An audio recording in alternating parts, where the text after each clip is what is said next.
Her voice was a whisper even the wind ignored. Aiyana, an 18-year-old indigenous girl with long braided hair and eyes that held too many unsaid words, lived in a forested valley where her tribe's songs once echoed. The Awasqa people, nestled between ancient pines and a winding river, were fading, their traditions eroding under the pressure of loggers creeping closer, their youth drifting to cities. Aiyana, named for eternal bloom, felt anything but vibrant. Her shyness was a weight, her words, soft and scarce, earning her the tribe's gentle dismissal.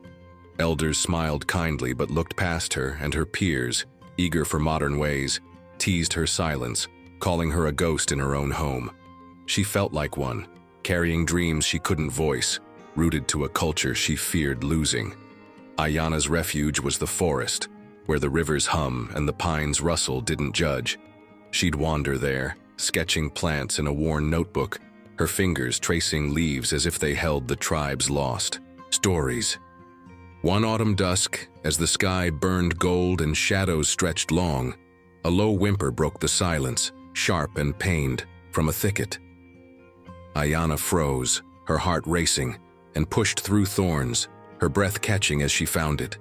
A wolf, gray and lean, its left paw caught in a rusted trap, blood matting its fur.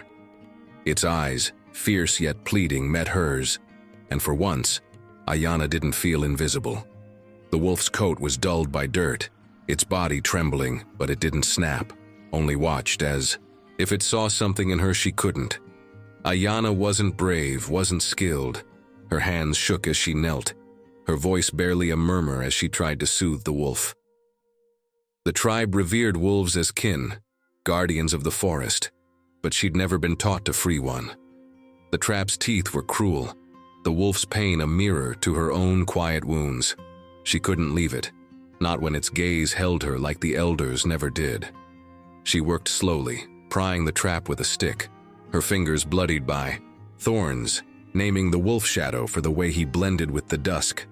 The tribe would call her foolish, a shy girl meddling with a wild thing.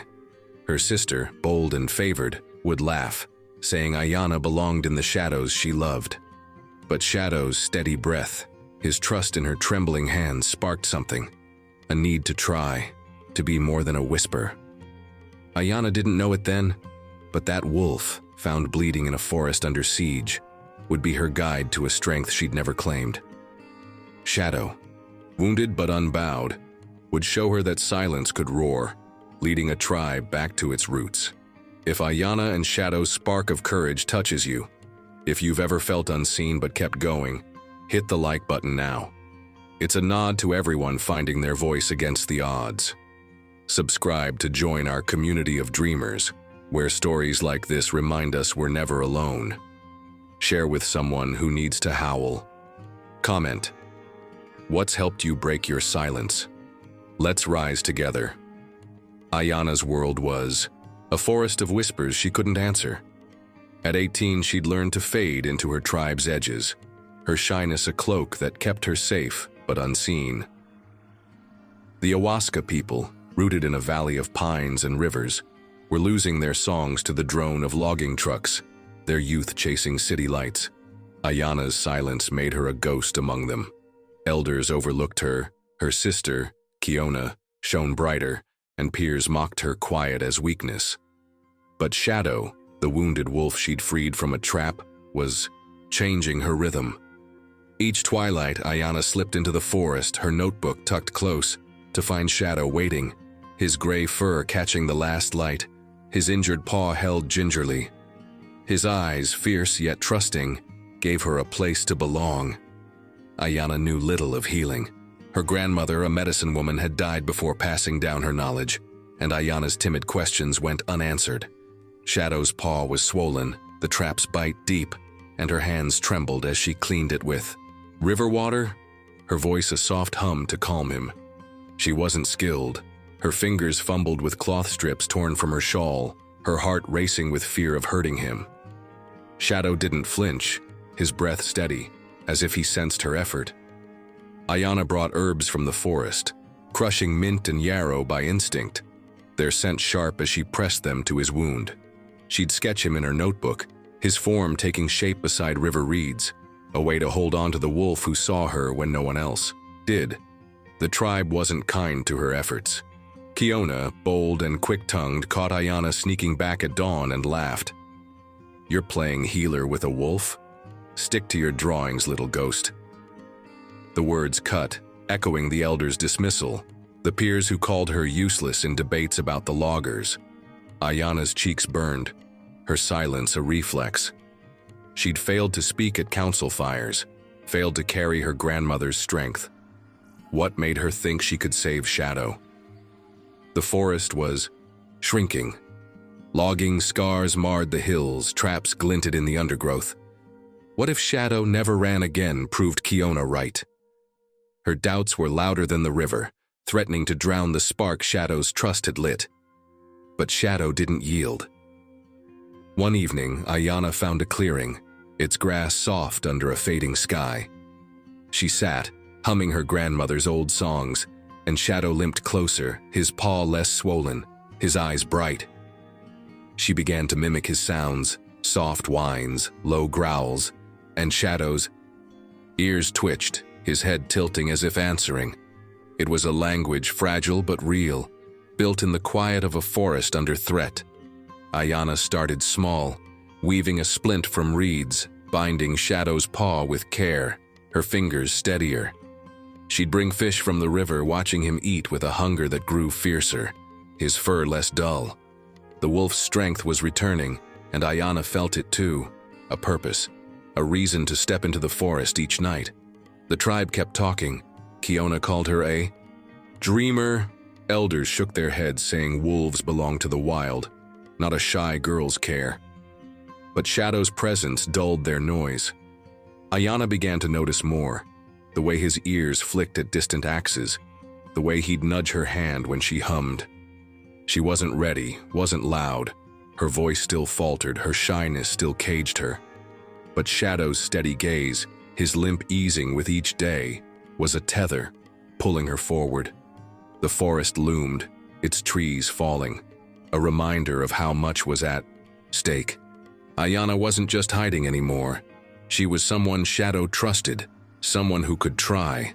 The tribe didn't see it, not yet, but in that clearing, with Shadow's breath warm against her palm, Aiyana felt a seed of courage growing where silence used to be. What's given you strength to keep trying, even when others didn't see you?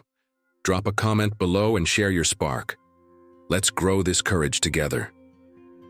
Aiyana's heart no longer shrank from the forest's call. At 18, she'd spent years fading into the Awasqa tribe's shadows, her shyness a barrier thicker than the pines that guarded their valley. The tribe's songs were fading, drowned by logging trucks and the pull of city lights, and Aiyana's silence had marked her as irrelevant. Her sister, Kiona, outshone her, and elders looked through her. But Shadow, the gray wolf she'd nursed through a trap's bite, was weaving a new thread in her life. Each dusk, Aiyana trekked to the clearing, her notebook heavy with sketches, to find Shadow. Stronger, his paw less tender, his fur catching the twilight's glow. His eyes, fierce yet warm, held a trust that made her feel less like a ghost. Aiyana was learning Shadow's world.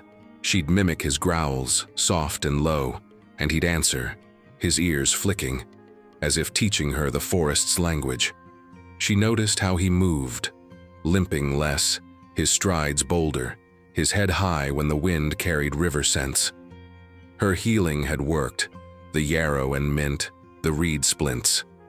But it was more than herbs. Shadow's strength was a mirror, reflecting a courage Aiyana hadn't dared claim. She began to dream bigger, not just of healing him, but of saving the forest itself. The tribe's stories spoke of wolves as guardians, their howls tied to the land's heart. Could Shadow lead her to that? She started guiding him through the clearing, using whistles to call him back, his paws steady on the moss. It was clumsy, but Shadow's responses, sharp barks, quick turns, felt like a promise, like the forest wasn't lost. The tribe wasn't so open. Kiona's mockery grew sharper, her voice loud at the council fire. Aiyana's playing with a pet while loggers take our trees. Elders nodded, their eyes on Kiona, dismissing Aiyana's quiet as uselessness. At the river, a pier, Tala scoffed. "You think a wolf will stop the trucks?" The words stung, dragging Aiyana back to every time she'd frozen in meetings, her voice too soft to carry her grandmother's stories.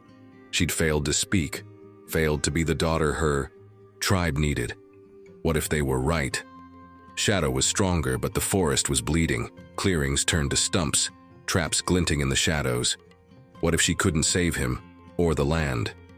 Her mother, gentle but distant, warned, "The forest's fight isn't yours, Aiyana." Doubt crept in, heavy as the fog, threatening to choke the purpose Shadow had sparked. But Shadow's fire didn't fade. One evening, Aiyana led him to a ridge overlooking the valley, the sky streaked with gold. She whistled a pattern, one she'd imagined for the tribe's old wolf songs, and Shadow answered, his bark sharp, almost a howl. Aiyana laughed, startled, feeling his energy shift, as if he sensed the forest's pulse. She began to push further, teaching him to follow her calls through thicker woods, his paw stronger, his strides sure. She'd sketch maps in her notebook, marking logging trails, traps she'd found, a plan forming, a way to protect the forest, with Shadow as her guide. She wasn't skilled, wasn't bold. Her hands still shook, her whistles faltered. But Shadow's trust, the way his fur brushed her fingers, was a lifeline, pulling her toward a fight she might lead. Aiyana dug deeper, sneaking to the Elder's Lodge to read old stories, learning how wolves once rallied the tribe against threats. She'd practice at the ridge, guiding Shadow past fallen logs, teaching him to pause at her signals. His strength grew, his howls carrying farther, and Aiyana felt it. A spark, a sense she could be more than the tribe's ghost. She wasn't whole, wasn't loud, but she was here, listening, learning with a wolf who saw her when no one else did. The forest's scars loomed, its trees falling. But Aiyana held a thought, fragile but real. Maybe she and Shadow could howl loud enough to save it. The tribe kept whispering. Kiona called it madness. Tala rolled her eyes. But Shadow's barks cut through the noise. Aiyana wasn't just sketching anymore. She was mapping a fight, with a wolf who'd trusted her through pain. The valley wasn't gone, not yet, and Aiyana whispered to Shadow about a forest they might protect, together, for a tribe she longed to call home. What's inspired you to keep fighting, even when others doubted your strength? Share in the comments below and let's lift each other up. Aiyana's silence had grown into a song only the forest heard. At 18, she'd spent years as a shadow in her Awasqa tribe, her shyness a wall that kept her from the council fires where her people fought to save their valley. The loggers' axes echoed closer, their trucks carving wounds into the pines, and the tribe's youth drifted away, leaving elders to mourn fading songs. But Shadow, the gray wolf Aiyana had nursed from a trap's bite, had awakened something in her. Their nights in the clearing were a ritual, her whistles weaving through his barks, mapping a forest she dreamed of saving. Shadow's paw was strong now, his howls sharp, but the tribe still saw Aiyana as the ghost girl, too timid to lead. She wasn't sure they were wrong, until the night everything changed. Shadow was no longer the trembling wolf she'd found. His fur gleamed, his strides carried the strength of the guardians in tribal stories, and Aiyana had taught him to follow her calls through the woods, dodging traps she'd marked in her notebook. One crisp evening, as the sky burned red, she led him to the ridge. Whistling a pattern from an old wolf song, Shadow answered, his howl piercing the dusk, so loud it echoed across the valley. Aiyana froze, her heart racing, then laughed, tears in her eyes as Shadow bounded forward, his paws sure, a guardian alive in the fading light. Her younger cousin Mika, who'd followed her quietly, gasped, "He's running." Mika's eyes were wide, and he fumbled for his phone, filming Shadow's howl against the sunset, Aiyana's whistle threading through. The joy was short-lived. Kiona's voice cut through, sharp and close. She'd trailed them, her face hard. "You're wasting time with a wolf, while our forest burns," she snapped. "You'll get him killed, or yourself." The words sliced deep, dragging Aiyana back to every council where she'd faltered, every peer who'd dismissed her. What if Kiona was right? Shadow was strong, but the loggers' traps were everywhere, their machines unstoppable. The tribe's elders had tried protests, petitions, but nothing slowed the destruction. What if Aiyana's dreams of saving the forest were childish, her silence proof she couldn't lead? Her mother's warnings echoed, "Stay safe, stay small." Doubt roared, threatening to bury the courage Shadow's howls had built. But Shadow's fire held her. Mika, usually shy, spoke up, his voice firm. "She's not wasting time, Kiona. Look at him." He'd posted the video online, a shaky clip of Shadow's howl, Aiyana's whistle, captioned, "My cousin and her wolf, fighting for our forest." By morning, it had spread. Tribal members shared it, a city activist reposted it, and a regional conservation group reached out, offering support for a protest to block the loggers' next move. They needed Aiyana's story, they said, to rally people, to fund a legal fight for the valley. The tribe buzzed. Elders called a meeting, peers whispered about the wolf girl, and even Kiona paused, her scorn softened by the video's reach. Aiyana balked. A protest? Speaking to strangers, leading a crowd? She'd spent years hiding, her shyness a shield that kept her safe but small. Standing before the tribe, the city, felt like bearing, her soul to a world ready to laugh. Kiona's words lingered. What if she failed, lost Shadow, proved she was nothing? The forest's scars loomed, stumps where cedars once stood, traps waiting in the shadows. Her mother saw her fear, her voice soft. "You've done more than I knew, Aiyana." But doubt clung tight. She wasn't a leader, wasn't her grandmother. What if she stumbled, let Shadow down, let the forest fall? Yet Shadow's howls, raw and sure, anchored her. That night, in the clearing, she whistled the wolf song, and Shadow answered, his voice carrying across the pines. The protest wasn't just a stage, it was a chance to show the tribe, herself, that silence could roar. She wasn't ready, wasn't loud, but Shadow's strength, his trust through pain, lit a spark. Aiyana nodded, her fingers brushing his fur, whispering about the forest they'd fight for, together, for a tribe she might finally call home. Aiyana stood at the valley's edge, the forest's pulse alive in her veins.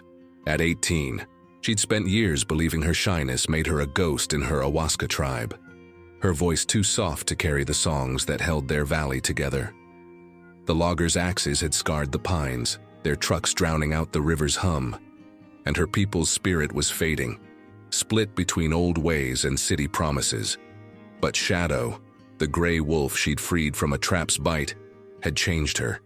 His howls, captured in a viral video, had sparked a protest to save the forest, pulling Aiyana from the shadows she'd clung to. The gathering was here, a chance to lead her tribe, to protect their home. But fear still gripped her, the weight of eyes and expectations threatening to silence her again. Shadow's steady gaze, his fur warm under her fingers, whispered she could try. The valley had never seen such a crowd. Tribal members stood shoulder to shoulder, their faces painted with ochre and ash, joined by city activists waving banners stitched with wolf tracks. Drums echoed, their rhythm a heartbeat, as elders lit sage, its smoke curling skyward. The logging company's trucks loomed at the forest's edge, their engines silent for now, but the threat hung heavy. Aiyana's cousin, Mika, stood close, his phone ready to stream, his faith in her unwavering. Her mother, eyes soft with pride, squeezed her hand, whispering, "You're enough, Aiyana." Even Kiona was there, her usual scorn replaced by a nod, her gaze on Shadow, perched on a rock beside Aiyana, his paw strong. Aiyana's heart pounded, her hands trembling as she stepped forward, Shadow's presence a shield. What if her voice failed, let the forest fall, proved she was still the timid girl they'd ignored? But Shadow howled, a deep, piercing note that silenced the crowd, and Aiyana began. She spoke of her grandmother, of the wolves who guarded their stories, of the forest that held their roots. Her voice shook, soft at first, but grew, weaving Shadow's howls into her words. She whistled the old wolf song, and Shadow answered, his voice a wave through the pines, sharp against the crowd's hush. The tribe listened, not with dismissal but awe, as Aiyana told of a forest alive, its rivers their blood, its trees their bones. Mika streamed it live, Shadow's howls blending with Aiyana's voice, and the crowd roared, their chants a tide that drowned her doubts.